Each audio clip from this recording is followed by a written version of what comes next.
상식적으로 생각할 수 없는 기이한 일, 이렇게 정의가 하나가 되어 있고, 또 두 번째 정의는 신에 의하여 행해졌다고 믿어지는 불가사의한 현상, 이렇게 설명을 하고 있습니다.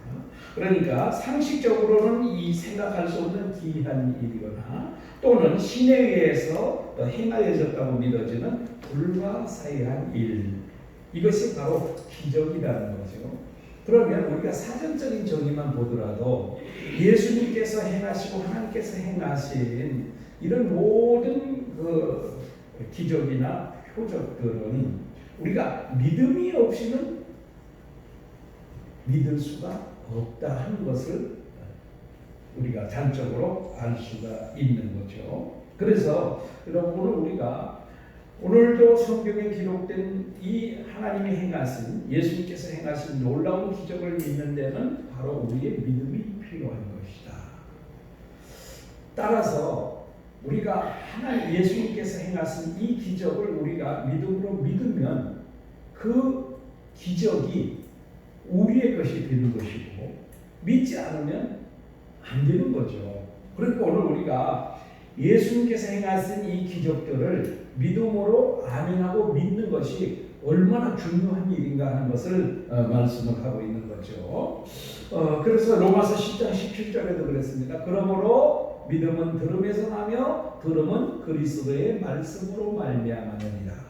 믿음은 예수님의 말씀을 들을 때에 믿음이 생긴다, 그렇게 말씀했습니다. 그래서 오늘 우리가 읽은 본문 말씀은 예수님께서 보리떡 5개와 물고기 2마리로 5,000명을 먹이시고 나머지 12광줄, 남은 것을 12광줄을 거두었다. 그래서 이것을 우리가 한문으로 이야기하면 오병이어, 떡병자죠. 떡 5개와 물고기 어자죠. 물고기 2마리로 5,000명을 먹이셨다.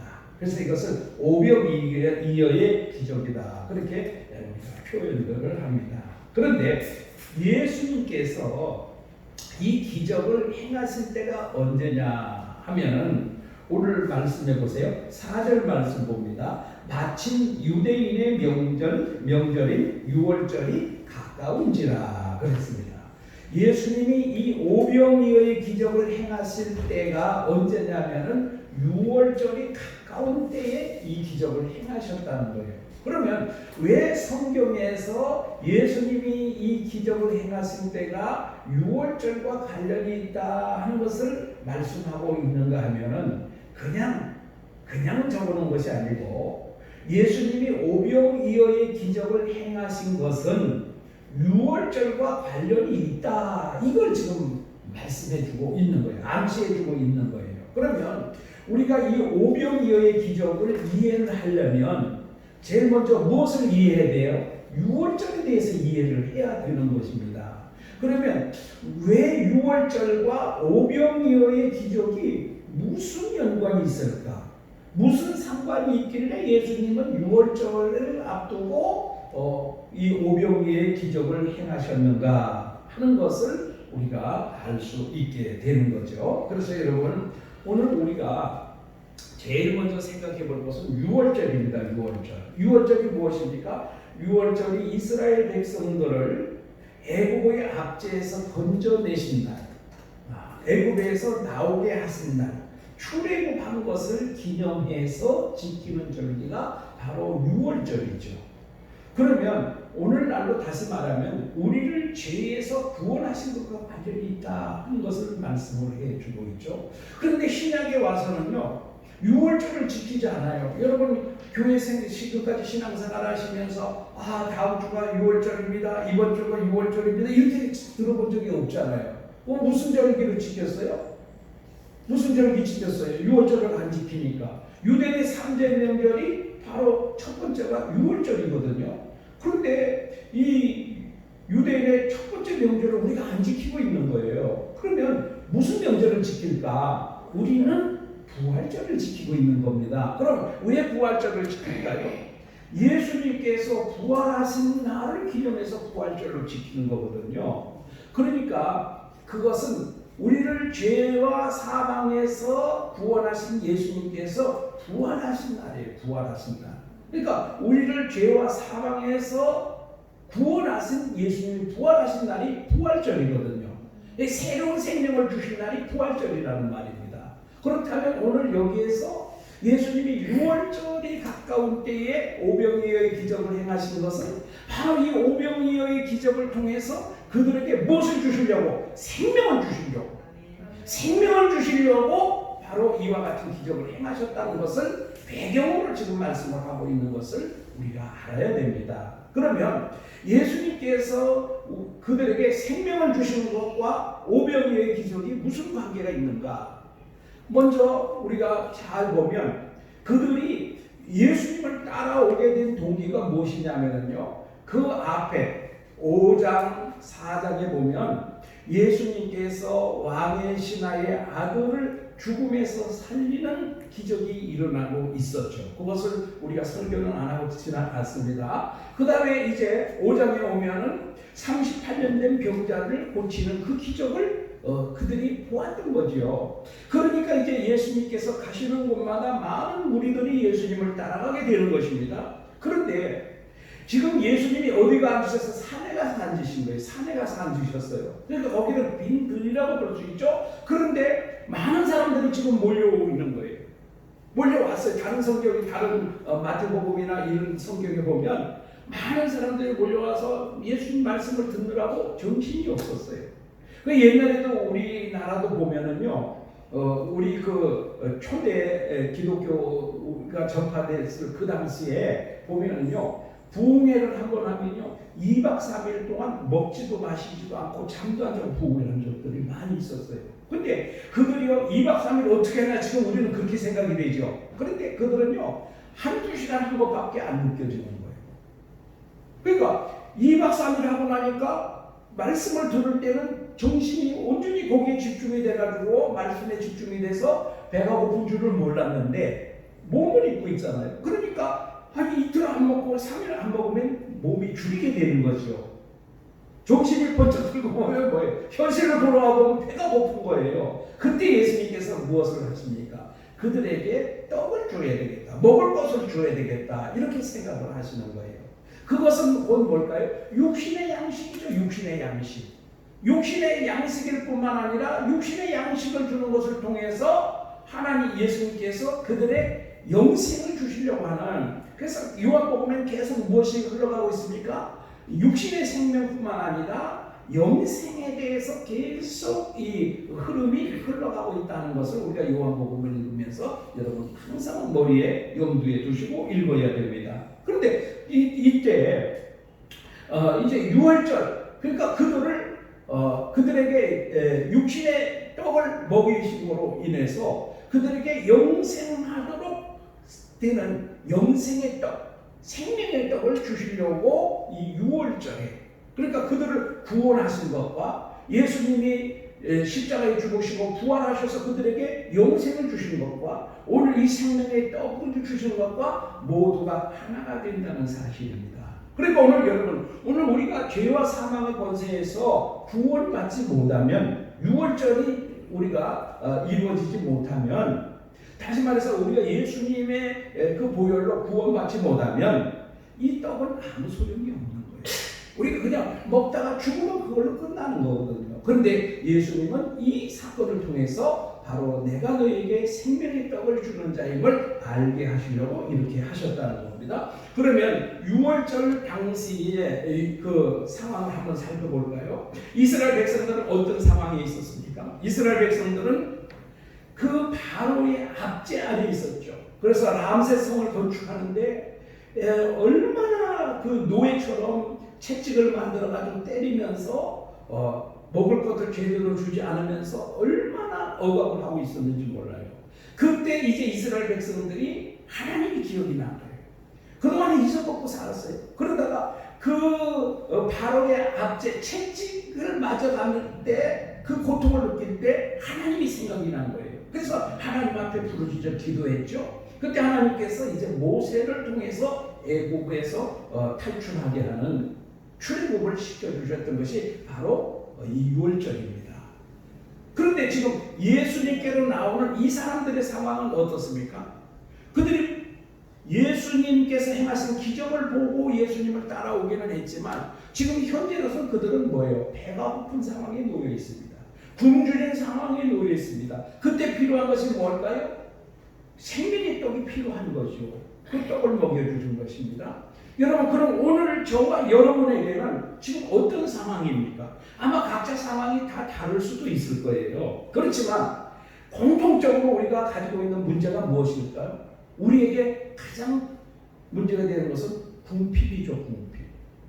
그렇잖아요. 그래서 여러분, 뭘 주니까 좋아했어요? 재난지원금 주니까 엄청 좋아했잖아요. 그게 바로 오늘 육신에 필요한 것들을 채워주는 거죠. 근데 그것이 약발이 다 끝나버리고 말았죠. 그렇죠? 여러분, 재난지원금 지금 남아있어요? 없어요. 그러니까 재난지원금 끝나니까 뭐예요? 다시 이 경기가 침체되고 있다. 이런 것들을 우리가 보게 되죠. 그러면 여러분, 지금 우리에게 가장 중요한 것은 지금 궁핍입니다. 지금 전라도 지방 싹 쓸어버렸잖아요. 어제 그저께 폭우로 완전히 영산강, 선지강 넘쳐가지고 다 쓸어버렸어요. 구례읍은요 완전히 읍 자체가 다 잠겨버렸어요. 구례읍. 지금 뭐 그 강줄기에 따라서 이렇게 형성된 그런 행정구역들은 완전히 다 잠겨버렸어요. 오늘 이제 중부지방으로 그 비가 올라왔어요. 오늘 우리가 살고 있는 이 지방에, 충청북도 지방에, 서울 경기 지방에 500mm, 오늘 하루만 500mm가 더 온다고 예보가 되고 있습니다. 그러면 지금까지 났던 피해에다가 500mm가 더 오면 어떻게 되겠어요? 지금 여러분 남이섬 아시죠? 남이섬 완전히 잠겨버렸습니다. 남이섬이. 네? 지금 500mm가 더 오면 어떻게 되겠어요? 우리에게 궁핍이 가중될 수밖에 없죠. 지금 우리가 처해 있는 상황이 지금 바로 그런 상황입니다. 그때 우리 하나님께서 우리에게 무엇을 주셔야 돼요? 우리에게 먹을 것을 주셔야 돼요. 양식을 주셔야 되죠. 지금 비가 이렇게 오고 이 물난리가 난다면 우리에게 먹을 것이 부족할 수밖에 없습니다. 그동안에 우리가 너무 풍요롭게 살았지만 이제 엄청난 궁핍에 시달릴 수밖에 없는 상황입니다. 이때 하나님께서 이 기상도 하나님이 주관하시는 거 아니겠어요? 지금 이런 상황에서 하나님께서 은혜를 베풀어 주지 아니하시면 우리는 엄청난 그 6월절 이스라엘 백성들이 애굽에서 나올 때 그 상황이나 지금 예수님께로 나오는 무리들이 굶주린 상황이나 오늘 우리가 당하고 있는 상황이나 거의 비슷한 상황이 될 수밖에 없습니다. 여러분, 오늘 우리 하나님께서 오늘 우리에게 주시는 은혜가 무엇입니까? 구원의 은혜를 주셔야 되고요. 우리가 일상생활에 필요한 궁핍에 대한 것을 하나님께서 공급하시는 이 오늘 그 은혜가 오늘 우리에게 필요한 줄로 믿습니다.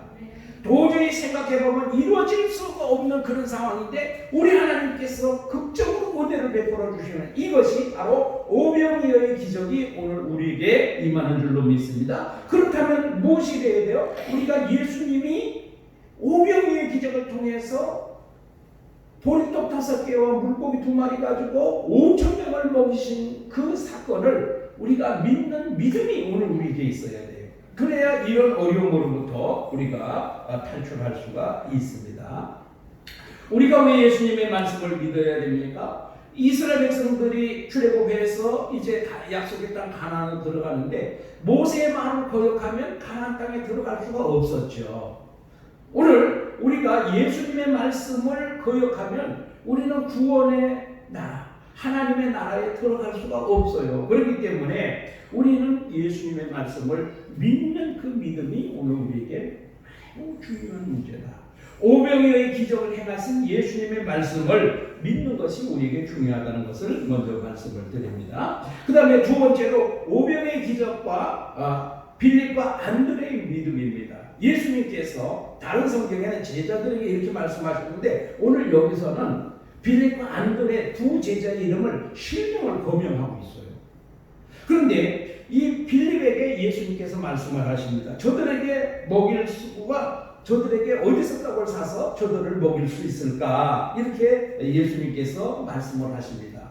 그러니까 이 빌립이라고 하는 사람은요, 그 지금 예수님이 계신 그 지역 사람입니다. 그 지역을 너무나 잘 아는 사람이에요. 지금 우리가 이제 얘기하면 갈릴리 호수 그 지역에 살고 있는 사람입니다. 그러니까 너무 잘 알잖아요. 어디에 가면 무슨 가게가 있는지 뭐가 있는지 다 잘 아는 사람입니다. 그 사람에게, 그 지역을 잘 아는 사람에게 우리가 어디서 떡을 사서 이 사람들에게 먹이겠느냐, 이렇게 예수님께서 질문을 하십니다. 그런데 그 질문하신 이유는 뭐냐면 예수님의 뜻은 딱 정해져 있어요. 어떻게? 그 굶주린 사람들에게 먹여야 되겠다 하는, 먹이겠다는 예수님의 뜻은 딱 정해져 있는 거예요. 그런데 그 빌립이 어떻게 하는가 한번 보려고 예수님께서 시험하고자 빌립에게 말씀을 하십니다. 어디서 떡을 사서 이 사람들을 먹일까, 이렇게 질문을 하니까 이 빌립이라고 하는 사람은요, 굉장히 현실적이고 그리고 현명하고 똑똑하고 계산이 빠른 사람이었습니다. 그래서 이 무리 모이들을 딱 보니까, 이 사람이 계산을 해보니까 저들에게 조금씩만 요기할 정도로만 주더라도 200데나리온의 돈이 필요합니다. 200데나리온은 1데나리온은 성인 한 사람의 품값입니다. 그러면 요즘 이름 좀 나가시는 분들 품값이 얼마예요? 10만 원이죠. 10만 원. 10만 원이면 이 200데나리온은 얼마냐고? 2천만 원이에요. 2천만 원. 지금 이 사람들을 먹이기 위해서 조금씩만 줘도 2천만 원 돈이 필요합니다. 그 들에서 2천만 원이 있었을까요? 없었을까요? 없었죠. 당연히 없었죠. 그러니까 안 돼요. 그 다음에 그 지금 갈릴리 호수가 있는 데는 산골 마을입니다. 산골 마을. 아주 촌이죠. 촌. 엄청난 촌입니다. 혹시 돈이 있다 할지라도 이 산골에 구멍가게에 가가지고 이 사람들이 먹을 빵을 다 살 수가 있겠습니까? 돈 아무리 많아도 소용이 없어요. 그러니까 돈도 없지요. 그만한 물건도 없지요. 그러니까 결론은 뭡니까? 안 됩니다. 불가능합니다. 이것이 누구의 결론이에요? 빌립의 결론이었습니다. 똑똑하고 현명한 사람, 계산이 빠른 사람은 안 됩니다. 그것은 불가능합니다. 이렇게 결론을 내린 겁니다. 그런데 그 옆에 안드레라고 하는 제자가 있었습니다. 근데 안드레가 한 말이 뭐냐면은, 예수님, 지금 어린아이 하나가 도시락을 가지고 왔는데요, 그 도시락 안에는 보리떡 5개와 물고기 2마리가 있습니다. 그런데 이것이 이 많은 사람들에게 무슨 도움이 되겠습니까? 아무 도움도 안 될 겁니다. 하고 예수님께 말씀을 드립니다. 여러분, 이 보리떡 5개가요, 우리도 좀 어렵게 사신 분들은, 좀 50대 이상 되신 분들은 알아요. 진성이란 가수가 보릿고개라는 노래를 불렀잖아요. 거기에 뭐가 나옵니까? 촉은 목피라는 말이 나오죠. 촉은 목피. 촉은이 뭡니까? 풀뿌리. 목피가 뭡니까? 나무 껍질. 그러니까 옛날에 먹을 것이 없으니까 풀뿌리를 캐먹고 나무 껍질을 벗겨서 먹고 살았습니다. 근데 지금 사람들은 전혀 그것을 이해를 하지 못해. 그럼 라면 끓여 먹지, 이렇게 나오는 거예요. 요즘 애들은 먹을 것이 없어서 굶었다 그러면, 아니 그럼 라면 끓여 먹으면 되잖아요, 이렇게 나오는 거예요. 도저히 이해를 못해요. 그런데 여러분, 이 그 보리떡이요, 뭐냐면요, 옛날에 여러분 밀기울이라는 거 자서 보셨죠? 그 밀을 빻고 밀가루를 빼고 남은 나머지 그 찌꺼기, 그게 얼마나 억센지 모릅니다. 먹을 것이 없으니까 밀기울도 먹었습니다. 그 다음에 이 보리가 굉장히 억세요. 옛날에 쌀밥 한번 먹어보는 것이 평생 소원이지 않습니까? 쌀밥, 그 정말 쌀이 얼마나 귀했어요. 그러니까 북한이 지금 맨날 하는 소리가 뭐예요? 김일성부터 계속 내려오는 것이, 이 밥에 고깃국 먹인다는 것이 북한의 항상 그 선전 문구입니다. 그런데 여러분, 지금도 북한은 이 밥에 그 고깃국 먹습니까? 못 먹어요, 지금도 북한은. 그런데 이 보리떡이 바로 그런 겁니다. 얼마나 정말 부자들은 거들떠도 안 보고 소 사료 주고 그러는 거, 그거 5개. 그 다음에 이 물고기는 뭐 우리 같이 조기나 뭐 굴비 뭐 이런 게 아니고 그 간장 같은 데다 졸인 밥에 안 넘어갈 때 띄어 먹는 아주 작은 물고기 그 두 마리예요. 이것이 이 많은 사람에게 5천 명이라 그랬잖아요. 5천 명인데 실상은 10,000명인 거예요. 왜냐하면 그 당시에는 항상 숫자를 쓸 때 여자와 어린아이는 숫자에 넣지도 않았거든요. 그러니까 한 10,000명 정도 되는 거예요. 어린아이 여자들까지 다 포함하면. 이 많은 사람에게 무슨 도움이 되겠습니까? 라고 말을 합니다. 그런데 예수님께서는 그거를 받으시고 사람들을 다 자리에 앉혀라. 그 잔디밭에, 넓은 잔디밭에 앉혔다. 그렇게 말씀합니다. 그리고 예수님께서 그것을 들고 하나님께 축사하는 감사 기도거든요. 하나님께 감사 기도를 드렸어요. 그리고 나누어 주라고 했어요. 그랬더니 여러분 옛날에 물이 뿌려야 포도주가 되는 그 과정을 하나도 설명하지 않거든요. 그냥 떠다 줬는데 물이 포도주가 되어버린 거예요. 그게 첫 번째 기적이었죠. 첫 번째 표적이었어요. 그 다음에 뭐 여러 가지 표적이 또 나왔죠. 왕의 신하의 아들을 살리는 거라든지 이런 표적들이 나왔는데 오늘 이제 오병이의 기적을 또 행하시는 거예요. 나누어 주라고 했는데 그 과정 속에서 어떻게 그것이 계속해서 나오는 것이 되었는지 알 수가 없어요. 근데 열왕기하 4장 1절 이하에 가보면 그 선지자의 아내가 그 선지자가 빚을 져놓고 죽어버렸잖아요. 그 선지자 아내가 엘리사에게 가서 부탁을 합니다. 우리 아들들이 다 그 선지자가 져놓은 빚 때문에 지금 포로로 잡혀가게 생겼습니다. 그러니까 가서 그릇을 빌려오라. 그 너희 집에 있는 게 뭐냐? 기름 조금 있습니다. 그래서 문을 닫고 기름을 부으니까 계속 기름이 쏟아져 나오는 거예요. 이게 바로 기적이죠. 하나님께서 베풀어 주신 기적이죠. 어떻게 됐는지 알 수가 없어요. 근데 나눠주고 또 나눠주고 200데나리온 2천만 원을 주고 떡을 살 때는 어떻게 했어요?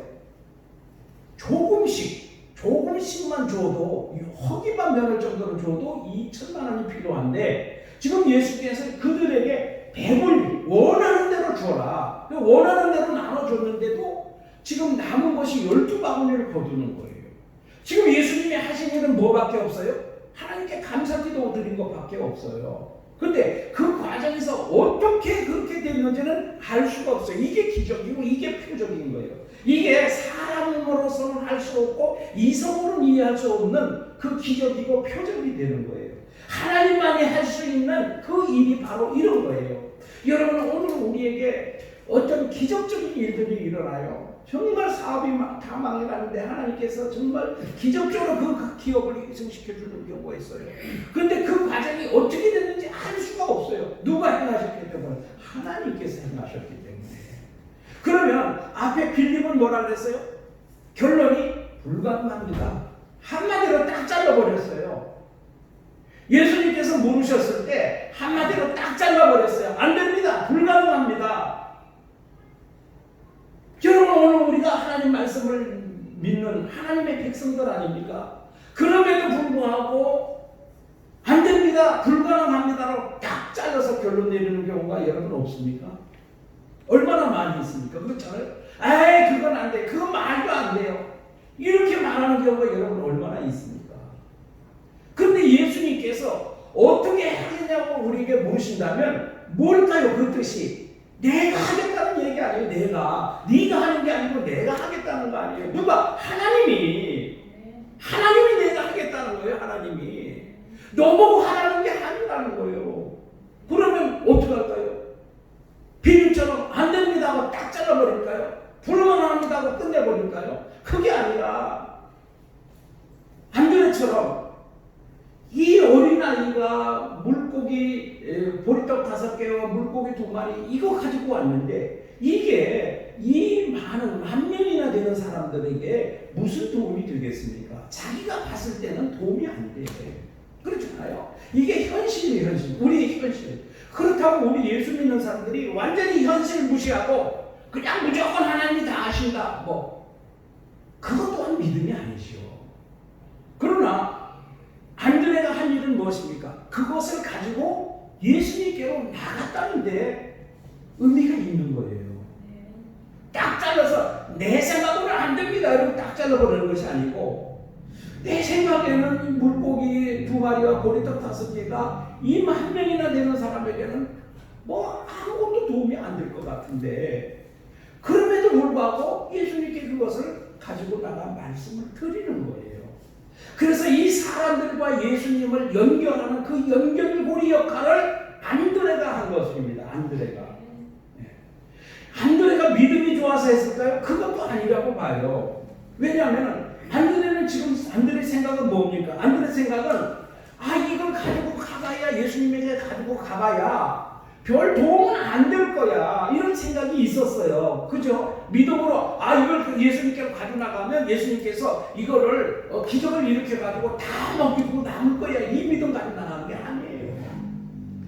안드레의 마음은 뭘까요? 이거 가져가봐야 별도 도움도 안 되겠지만 그러나 어떻게 예수님께는 말씀을 드려보자 이겁니다. 여러분 제가 가끔 말씀을 드리면 한나가 기도할 때에 하나님께서 나에게 아들을 주시면 내가 이스라엘을 위해서 하나님 나를 위해서 아주 훌륭한 사람으로 하나님의 일꾼으로 키우겠습니다. 그렇게 기도했어요? 절대 그렇게 기도 안 했어요. 한나가 기도한 건 뭐예요? 오직 하나님 이 분인나 때문에 내가 죽겠습니다. 하나님 내가 이 분인나로부터 업신여긴 당하고 조롱당하는 거 이거 면하기 위해서 하나님 나에게 아들 주셔야 됩니다. 이것만 기도했잖아요.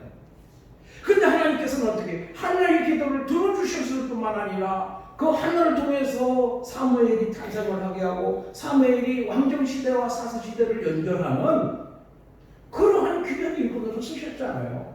여러분 오늘 내 믿음 가지고는 아무것도 안 돼. 사실은요 내 믿음 얼마나 있어요? 몇 프로치 있어요? 정말 한번 이렇게 열어서 한번 보여줘 보세요.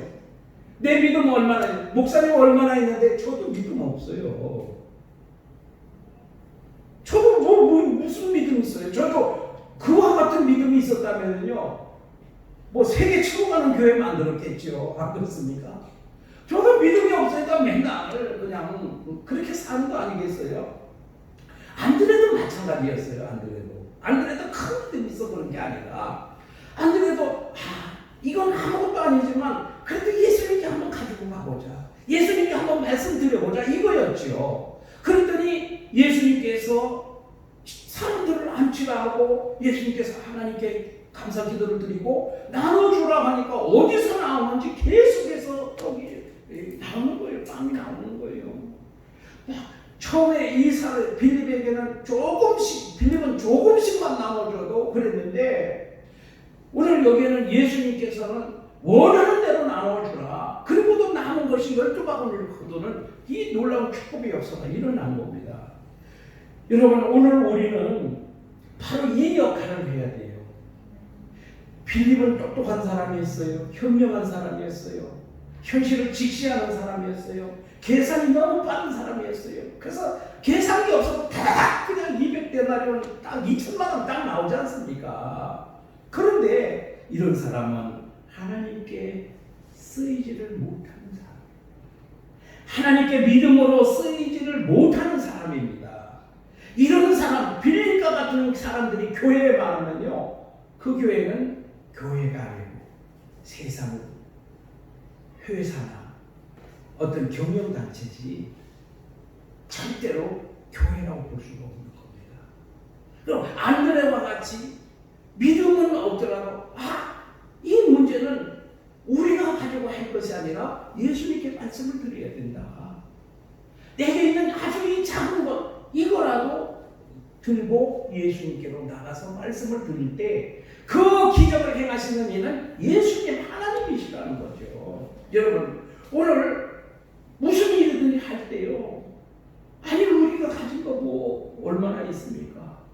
보리떡 5개 물고기 2마리 아니면 병에 기름 조금밖에 통에 가루 한 움큼밖에 없습니다. 그걸 가지고 하나님께로 나가니까 하나님께서 가뭄이 끝나는 날까지 통에 가루와 병에 기름이 마르지 않게 하시고 빌려온 그릇이 다 떨어질 때까지 하나님께서 계속해서 그 병에서 기름이 솟아나게 하시는 거예요. 여러분 오늘 우리가 바로 교회 안에는요 빌립과 같이 계산이 빠른 사람이 아니고 안드레와 같이 사람을 예수님과 연결을 시켜주는 그 연결고리의 역할을 해야 되는 것이 바로 우리의 역할인 것입니다. 그때 예수님께서 기적을 행하신 것을 보게 됩니다. 여러분은 빌립과 같이 똑똑하고 계산이 빠르신 분입니까? 아니면 안드레처럼 믿음은 약하지만 그래도 어쨌든 이 문제를 우리 예수님께 말씀을 드려야 되겠다고, 내가 가진 거 보잘것없는 거 아무것도 아닌 거지만 그러나 그것을 가지고 예수님께로 달려나가는 사람입니까? 오늘 우리는 이 교회에 필요한 사람은 빌립과 같이 계산이 빠른 사람이 아니라 안드레와 같이 사랑과 예수님을 연결하는 그 연결고리 역할을 하는 그러한 안드레와 같은 성도가 교회에 많이 필요한 것입니다. 그럴 때 축복의 역사가 일어나고 그럴 때 기적의 역사가 일어나는 거예요. 기적은 안드레가 일으킨 것이 아니라 예수님이 일으키신 것입니다. 기적은 우리가 일으키는 것이 아니라 예수님이 일으키시는 겁니다. 여러분, 우리가 아무리 가진 것 없어도요, 우리 하나님께로 그 문제를 들고 나가면 하나님께서 역사하십니다. 그래서 교회는요, 우리 형편, 우리 가진 것, 우리의 재능, 우리의 능력으로 일하는 것이 아니라 우리 하나님께로 나가는, 그 믿음으로 나가는, 우리 하나님을 의지하는, 그렇게 할 때 우리 하나님의 손에 들려진 것, 그것을 구해서 하나님의 큰 일을 행하는 그것이 바로 오늘 우리의 교회인 줄로 여러분 믿으시기 바랍니다. 여러분, 안드레가 참 현실을 무시했습니까? 현실 무시하지 않았습니다. 여러분, 오늘 우리도 현실을 무시할 수 없는 것이 바로 현실이라고 하는 어마어마하게 큰 장벽입니다. 그렇다고 여러분, 우리는 빌립처럼 그렇게 현실만 판단하면 안 됩니다. 안드레처럼 현실적인 그런 문제가 있지만 우리는 그것을 가지고 하나님께로 나가면 하나님께서 역사를 하십니다. 우리가 여러분 기도할 때 잘 인용하는 성경 구절 하나 있죠. 어디입니까? 예레미야 33장 3절 말씀을 여러분 잘 아십니다. 그것이 뭐냐면, 너는 내게 부르짖으라 내가 내게 응답하고 내가 알지 못하는 크고 은밀한 일, 비밀한 일을 내게 보이리라. 요거만 또 따서 우리가 기도할 때 많이 쓰거든요. 그런데 아닙니다. 이거를 인용을 하려면요 33장 1절부터 인용을 해야 돼요. 33장 1절이 무엇이냐면요, 예레미야가 아직 시대들에 갇혀 있을 때, 어디요? 감옥에 갇혀 있다는 얘기입니다. 그때 여호와의 말씀이 두 번째로 그에게 임하여 이르시되, 이 일을 행하는 여호와, 그것을 지어 성취하는 여호와, 그 이름을 여호와하는 자가 이같이 이르노라. 그러면서 너는 내게 부르짖으라, 이렇게 나가는 겁니다. 이 일을 누가 해요? 시대들에 지금 예레미야는 감옥에 갇혀서 아무것도 할 수 없는 상황입니다. 그런데 그때 하나님의 말씀이 예레미야에게 임하셨어요. 그러면서 뭐라고 말합니까? 이 일을 행하는 여호와, 그것을 지어 성취하는 여호와, 그 이름을 여호와하는 자가 이같이 이르노라. 너는 내게 부르짖으라 내가 내게 응답하였고 내가 알지 못하는 크고, 옛날에는 비밀한 일, 요즘 성경은 은밀한 일로 되어 있어요. 개역 성경은 비밀한 일 이렇게 되어 있고,